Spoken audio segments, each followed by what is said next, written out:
Bonjour, bonsoir, tout dépend de l'heure que vous m'écoutez. Que la grâce et la paix vous soient accordées de la part de notre Seigneur Jésus-Christ, c'est l'homme de Dieu Rabouni. J'ai une pensée que j'aimerais partager avec vous, tirée dans le livre des Exodes, le chapitre 15, le verset 23. La Bible nous présente l'arrivée des enfants d'Israël dans un lieu appelé Mara. Le peuple n'est pas arrivé là de même. Il ne s'était pas en fait improvisé d'itinéraire, non, c'est Dieu qui les conduisait. Lorsque vous lisez Exode, le chapitre 13, l'Éternel marchait avec eux la journée comme une nuée de gloire et la nuit comme une colonne de feu. La marche des enfants d'Israël dans le désert était dirigée par Dieu. Mais le Dieu d'amour, le Dieu puissant, le Dieu omnipotent, le Dieu qui connaît tout, après que son peuple a marché 3 jours, manquant de l'eau, l'Éternel les a mis dans un lieu appelé Mara. Bizarrement, dans ce lieu, il y avait de l'eau, mais l'eau était amère.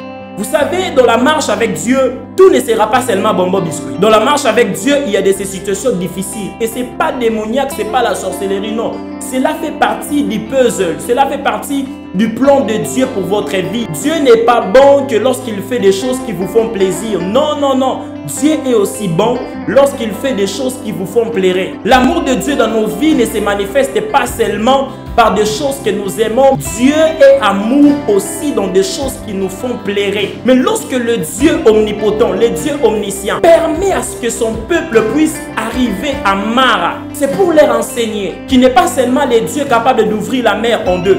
Il est aussi le Dieu qui est capable de changer l'eau amère à une eau potable. J'aimerais dire à quelqu'un, le Dieu de la Bible, il est le Dieu capable de changer n'importe quelle situation. Derrière chaque situation difficile qui t'arrive, se cache une facette de Dieu que tu dois découvrir. Lorsque l'Éternel permet à ce que tu puisses passer par des moments difficiles, c'est parce qu'il veut te révéler une facette de lui que tu ne connais pas. Voilà pourquoi j'aimerais te dire une chose, n'abandonne pas Dieu.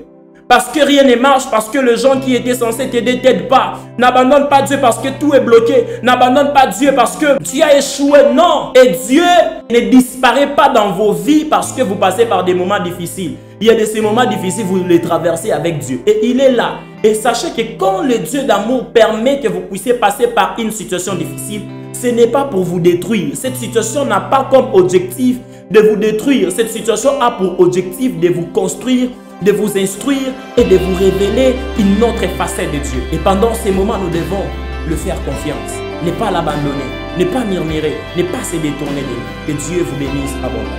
Merci.